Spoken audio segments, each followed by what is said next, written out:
Hi Leo, welcome to your November 2020 astrology and tarot reading. We only have 2 more months left of this year. And I know that's a really big sigh of relief for a lot of people. I feel like for you guys, having this opportunity to have Venus and Mercury in your house of communication, and as it shifts into Scorpio, so it's going to go from Venus and Mercury are currently in Libra, and it'll be shifting from Libra to Scorpio mid-November, and really being able to find the value and balance within your words and within your security and safety and feeling really good and feeling at home. It's funny for you guys to have your 4th house be Scorpio, because that can be a really harsh placement for a 4th house. The 4th house is defined by security. It's defined by your environment. It's defined by how you feel within within your environment, within that safety and security. And Scorpio can be, everybody uses the word intense, but it's also really extra emotional, and it's super, super defined. And the 4th house, we want to be able to define those boundaries.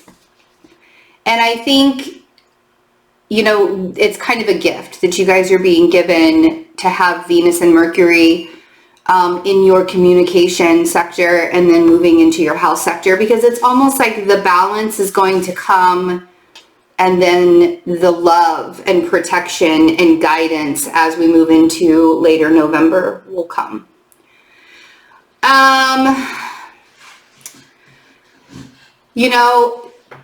The feeling of growth and prosperity for you guys, Mars is going direct in Aries. On November 12th, Mars will go direct in, November 14th, Mars goes direct in Aries. And the big Jupiter and Pluto conjunction happens on November 12th in Capricorn. I feel like the way that you are focusing on learning new things about your health, learning new ways to get organized, learning new ways to feel safe within who you are, and allowing yourself to kind of come into the mindset that the way that you're going to manifest things is if you're not really absolutely 100% focused on those manifestations. Like setting the intentions of the things that you want in life at this point, and then allowing the universe to bring them to you, or allowing the universe to set the tone for you to create from that. I think that's going to be where you're going to thrive in November, is kind of taking a step back and because there's really nothing you can do. When you have Jupiter and Pluto conjuncting in your 6th house, the 6th house is about organization, it's about the everyday stuff, it's about health. There's really not a whole lot you can do except for wait for the changes to occur. Being really self-aware of your environment and how you're interacting with the people in your environment and how you're communicating with people. Now remember that Mercury is going to be retrograde until November 3rd, and then it goes direct, and it'll be in Libra until the 10th, and then it goes into Scorpio. And then we have the big Jupiter-Pluto conjunction on the 12th, and then Mars goes direct on the 14th. November is not going to be quiet by any means. But if you're doing the most on top of the energy doing the most, then it's going to get all jumbled up. You see what I'm saying? So taking a step back and evaluating what really, really, really needs to happen in life and saying, okay, I just got to trust and have some faith. I think that's going to be where your success lies, is in the trust, is in the faith of the universal energy. Ooh. Man, I love a good reading. I love a good tarot reading. So we have, excuse me, the Wheel of Fortune is the first card that came up.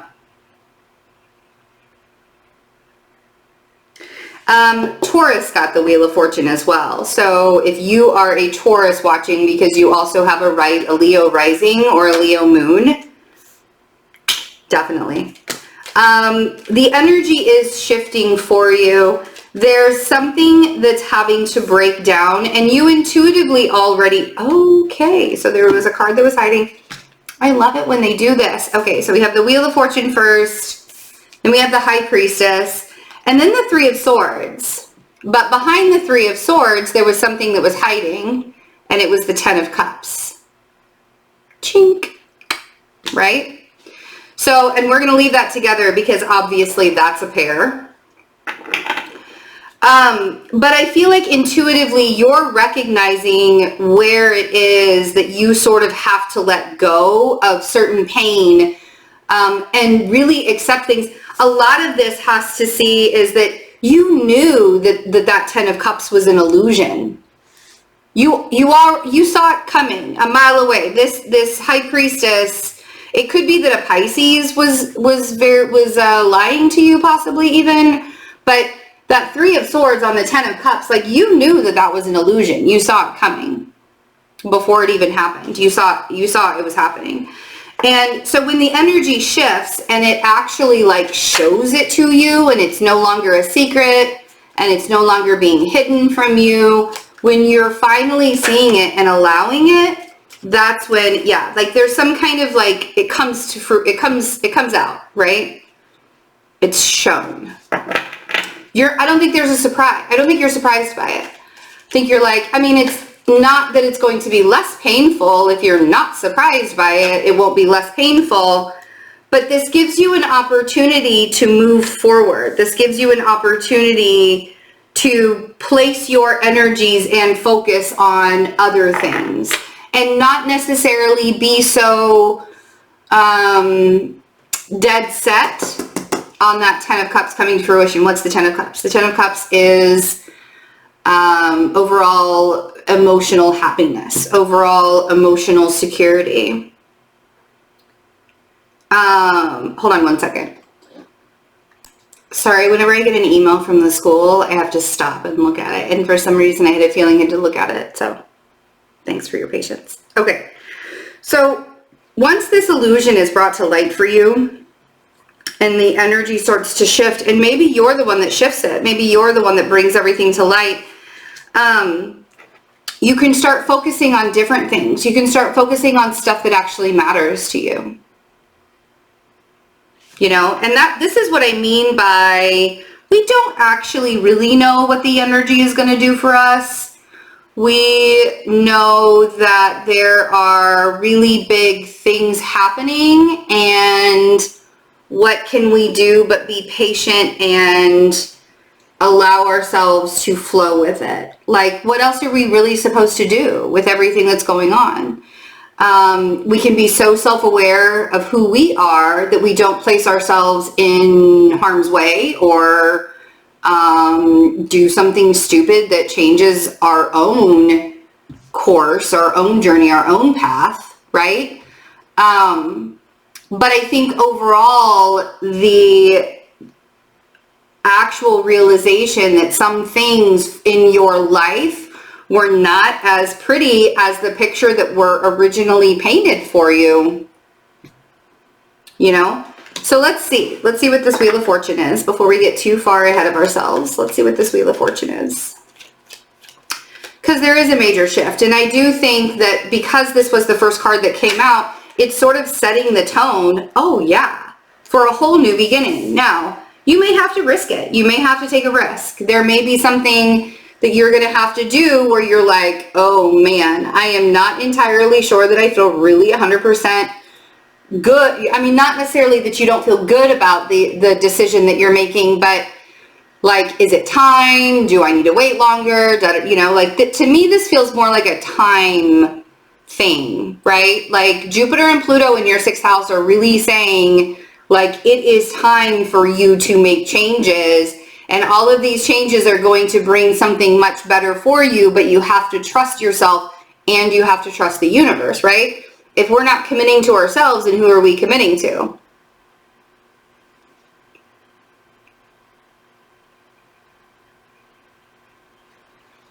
Yeah.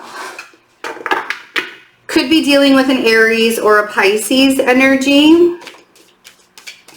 Let's see what this High Priestess is.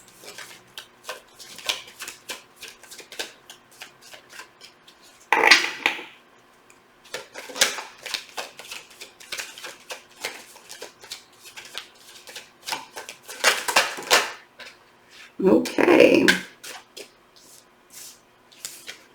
Man, don't you hate it when you really want something really, really badly and then it proves that it's not good for you? I hate it when that happens.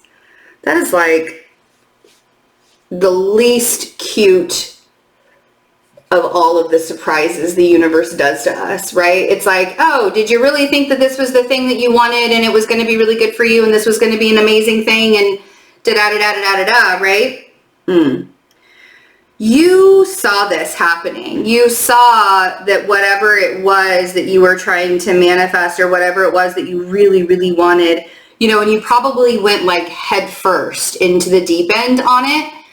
And it backfired on you. And now the universe is like, but wait, I have something better. Unfortunately, you sort of have to feel a little bit of pain first. But that's just clearing the way. That's showing you a lesson. Because if we didn't give you the pain, you wouldn't learn the lesson. You would go back and do the same thing over again. And we don't want you to do that. We want you to, it sucks that we have to learn things the hard way, but we have something a lot better for you. And if you didn't learn it the hard way, you keep going for mediocre. If you don't learn the lesson the hard way, you will keep settling, right? So, Leo, let's stop settling. And let's see what this Ten of Cups and Three of Swords is, because I feel like that Ten of Cups was the illusion, but the Ten of Pentacles is the reality. You know what I mean? So we don't want the illusion. We want to have the reality. And when the universe has something better there for you, and it's asking you to just trust a little bit and remember, literally what I say, remember who the fuck you are, right? The Empress on the Three of Swords and the Ten of Cups.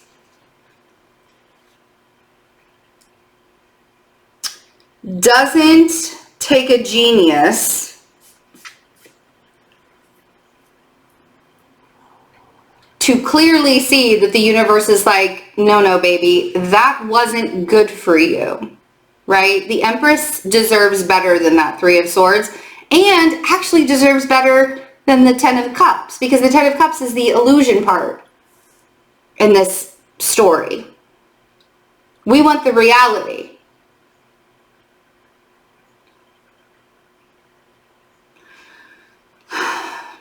So when you stop kidding yourself and you get really honest. Now, if there's a conversation that's being had about whatever it was that fell apart, really make sure you use your words wisely, because words are magic. So whether you're thinking the words, whether you're saying the words, but the Page of Wands is the messenger. And there are certain things that are occurring because the previous situation was not good enough for you. So now we're moving forward. Now, you could be dealing with a Cancer that has said something that made you feel like you were less than quality, right? That made you feel like you were diminished. You could have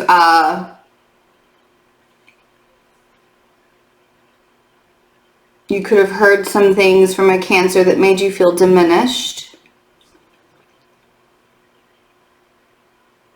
And if it wasn't a Cancer, it was somebody who felt like home to you. And they made you feel like you were 2 inches tall. The other thing is I do feel like you're going to get some, like if somebody's trying to move or travel or they need the funds to be able to go in another direction in life, I feel like there is going to be a conversation about that. I feel like there's some kind of message that's going to come out about that. And a lot of us are sort of sitting at the edge of our seats waiting for certain information when it comes to money, when it comes to the things that are happening in our life, right? So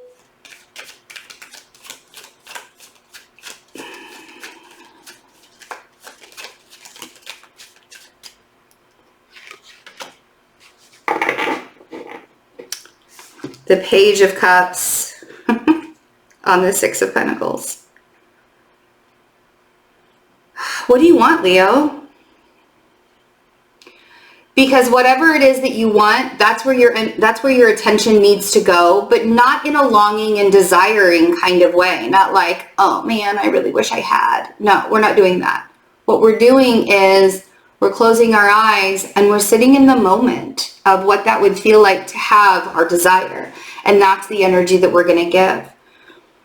If you want more attention, if you need more from the people that are around you and they're not giving it to you, it's time to find different people.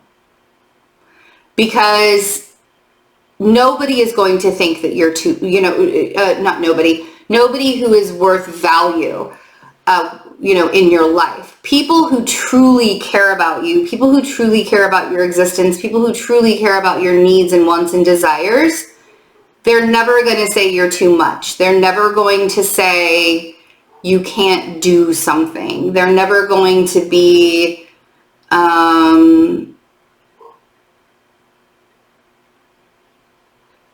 over pressuring you. You know what I mean? It's like, don't surround yourself with people where you're having to beg for attention or where you're having to like put on the show, put on the act for the attention. You see what I'm saying? Because this Knight of Cups here is telling me that the people that want to love and guide you are already there. They already exist. Okay? So Eight of Pentacles, we have the Queen of Cups at the bottom of the deck. So the Eight of Pentacles. So as you're moving forward and you're moving away from the illusion, you want something that's a little bit more solid and grounded in reality and something that makes sense. And this Eight of Pentacles is going to get you there. Because the Eight of Pentacles is about not skipping the steps. It's about being grounded and centered and moving forward and not skipping the steps. And the more you create within an Eight of Pentacles kind of life and not in a Ten of Cups where, man, I really wish that everything looked pretty. And it's fun, it's nice, it's okay to dream. It is 100%, like I want you to dream and I want you to dream big and I don't want you to dream, I don't want you to be small in any way, shape, or form. But that's my point, is you have been playing small up until now and the universe is trying to show you, listen, you deserve way better than what you've been allowing yourself to have. You deserve so much more, and you keep giving yourself away in small doses to all these people thinking that that's going to make you happy. Right? So, Queen of Cups, King of Swords, the Five of Swords, and Justice, and there you are with the Ace of Wands. Thank you very much. Okay. So I do feel like there are two particular people here, possibly an air sign and a water sign. I feel like it's a Libra. We have Libra twice here. Cancer, Pisces. But you have this amazing opportunity with the Ace of Wands over here. And, it's interesting that, like, you have this opportunity to create balance, to create stability, to create something really cool and passionate and big in your life. And I feel like there are some people that keep on trying to hold you back, or they keep telling you, no, but you have to do this, or no, but you have to go this way, or no, but you have to, it has to look a certain way for it to be right. And you're like, no, this is the way that I want it to be, and this is the way that my intuition and my instincts are telling me that I need to go. And that's what I want you to listen to. I want you to listen to your own instincts. I want you to listen to what it is that the universe is trying to show you, because there are some really amazing, big, new, like there is a whole new beginning happening here for you. But it cannot be based on the illusion of the past. It has to be based on who you are right now. And nobody can tell you differently. Nobody can tell you differently at all. Okay? All right, my dears. So I have a few spots left open for the 6-month forecast. If you do the pre-order, you also get December. I'm also doing a really fun workshop on November 14th. It's called Manifesting 101. It's about manifesting your whole life. We're going to learn about how embodying what we want fully will bring that into fruition. Mercury is retrograde. And I would love to see your beautiful faces in the memberships. We have a lot of fun there. You have lots of access to me on the Discord app. And you also get daily energy updates, and you get mid-month love/life readings, and so many more things. You get discounts on the classes, workshops, readings, all of it. So I love you guys, and I hope to see you very soon.